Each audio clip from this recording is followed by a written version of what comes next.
Hello. I was wondering, got a question here. You guys know what day it is? It's Sunday Mountain Show Off, baby. All right, let's get started. All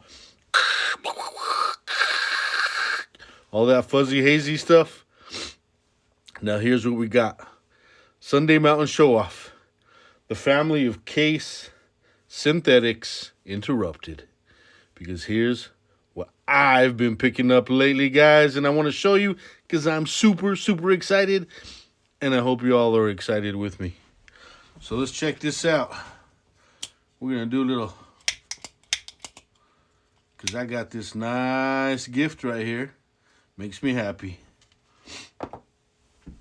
So a while back, I told you all the little story about me picking up this cheese over a year ago. And just using it, cleaning it up and using it to whittle around at the campsite. And it keeps an edge. It's pretty darn awesome. I still use it, and I toted it for, like 2 weeks, the last couple rounds. And it is a Colonial, Providence, Rhode Island. So that is pretty cool. That is pretty cool, guys. That is pretty cool. So, what I really liked about it was that it had steel back springs. Carbon steel, $10.95. This is a Stockman. It's got 3 springs for 3 blades. I think that's pretty darn cool. And all the liners right in there are carbon steel just as well as your blades. You got your nickel silver bolsters just like painted on, because as you could tell, they're losing their luster right there for sure. These covers are Delrin, and the pins in there, I don't know what they are. Steel, I would suppose. That's an interesting one right there, if you guys can see and tell. Let me see. It looks like a little hollow compared to the other ones. So this baby cleaned up pretty well, and it's pretty darn sharp. So I went around looking for more because I got really excited. Ended up finding this little jackknife. Super, super good shape. Just kind of polished it up. I have not sharpened it, but I did want to show it to you guys. It's part of this little group right here. It's really, really good. It's really intact. It's really fat, little chunky monkey there.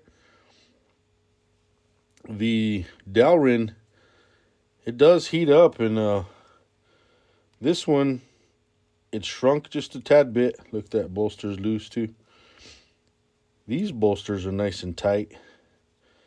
And this Delrin did shrink a tad bit, but not very much. So this one's not been used very much. Look how clean that blade is, man. This little sucker was just a Sunday cruiser. Because this bad sucker was the Monday bruiser. You know what I'm saying? Man, so I was pretty stoked to find this, especially because it also has carbon steel liners. So I was psyched. I kept on looking around. I found another one, part of the family here. As you could tell, the pattern of the jig on the Delrin is the same. However, this single blade trapper, which is also Colonial, Providence, USA. Pretty decent blade. Really, really, really weak. Open and close. Walk and talk is kind of like a crawl and lean over. But the carbon steel is like really beautiful. The Delrin on, whoa, right there. Had to plug my battery in. The Delrin is very warped. It's no bueno. Oh, let me kind of move myself over here to help you guys see. It's not focusing. Oh, there's something wrong with my camera. Hold on, guys. Okay, that's better. All right, so brass liners, guys. Melted covers. And a sick wobble. So kind of sat on this one. Kind of looks melted. Cracked, chipped. Bruised and banged. But as I was kind of cleaning this up, I realized that it's really nice for, like, if it had a firm snap and held in place really well, it is a good feeling knife. Fits in the hand really well. And I believe that they called these, back in the day, they were the farm hand. You know, and when they put the word farm in there with a knife, the ranchers tended to buy these up. But I don't think that this was a very strong one. Colonial, Providence, USA, Rhode Island, USA, was founded in 1926 by Frederick Paul Antonio, maybe it's like that, Paul Antonio, an Italian guy. He worked in Providence in 1914. Then his brother came over. Well, he worked in Providence in 1914 in Connecticut in an industry called Empire Knife Company. Then his brother came over. When he was the manager, his brother came over and worked there too. And they had a third brother, and that brother went out to World War I, came back, and the three of those brothers started up a knife company called Colonial, Providence, Rhode Island, USA. And what was really cool, not cool, but it had to happen, is during World War II, between 1939 and 1945, is when the government said, no brass on your cutlery. We're going to use that for ammunition. So that's why they stayed with the carbon steel or steel liners. Check this bad boy out. This guy's a bruiser. I absolutely fell in love with this guy. I was cleaning him up last night. Or tonight, actually, for you guys tomorrow.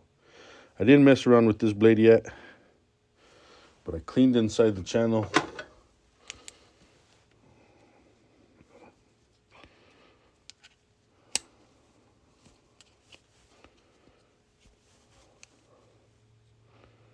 Cleaned inside the channel, so it was fairly well taken care of. This is an equal end or cigar pattern jackknife, because the ends are equal, right? Equal end jackknife, 2 blades, 1 long primary, and then a small pen blade. Colonial, Providence, Rhode Island, and then the USA is right there. Barely you can see it. I shined up the nickel silver bolster caps there. The transition on this is still strong, man. The jigging pattern is different from these, but it's still in the same family, I would say, because the liners are steel as well. You know, back in the day, this cost $1.49. I'm sure that was plenty of money to work hard for in a couple weeks' wages to get something like this at $1.49. But they were the more affordable and more available of a lot of the knives out there. So these really got picked up and shipped around the U.S. And I love this jackknife, man. And for as old as it is, 1940s, that sucker still jams, man. Still jams. I dig it. I dig it. Where's that little piece of... This might be too small. Nope. Still jams, guys. Still jams.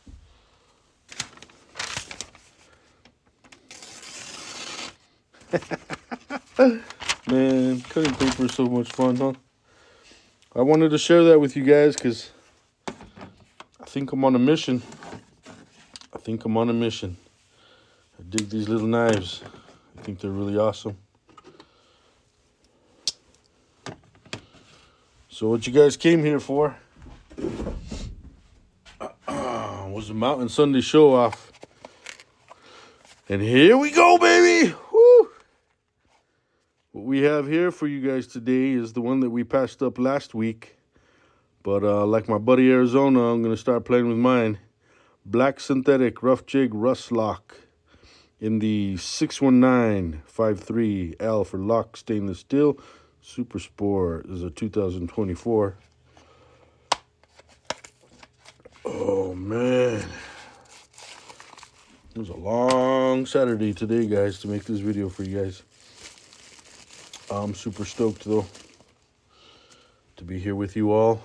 I thank you guys for coming and watching, for liking, subscribing, commenting, sharing, because I've noticed on my analytics that things are getting better. You guys are doing a lot of liking, a lot of sharing, and getting quite a few subscribers. And quite a few out there becoming my friends and interacting with me. We exchange conversations from time to time. So this is a strong knife. Nice little 3.5 finger, almost a good 4 finger. If I were to go all the way through here, I could do what I wanted to at that angle. I do like the liner lock versus like a back lock over here for this particular knife. I do think that that's cool. I do like opening it up one hand.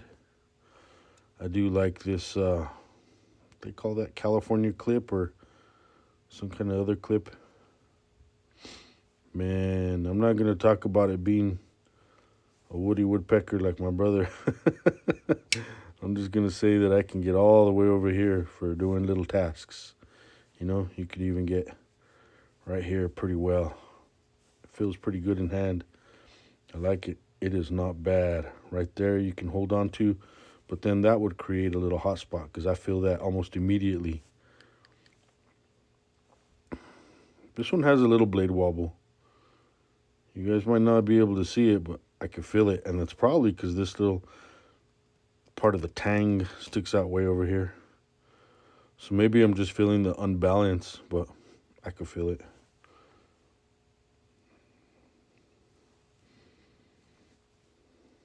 Black synthetic jig. Nice case shield. Always a great transition, I say. Pins are nice. Ooh, looky there. Look-y there. I had not noticed. That's looks like nickel silver because it's not brass. And I know it's not stained. Maybe it's stainless steel. But I think I see a taint of brass. So that's what nickel silver is. It's a combination of metals. So sometimes you'll see a brass. Sometimes you'll see a silver. And I think that's what I see down in there, you know. There's just a tad bit. It could be stainless steel liners. So I'm liking it. More so I'm liking those bad boys. And I'm liking that you guys hang out with me. Have a wonderful, wonderful, wonderful Sunday. Oh, left-handed. I was telling Bubba, let's practice this left-handed. Because a lot of us like to mess around with our knives, right? But get that muscle memory on with your left hand. Just like if you were shooting a firearm, you don't want to do your dominant hand all the time. You got to practice with your non-dominant hand. And then let's see. Let's see if this Ozarks trail says goodbye. Mountain Jar.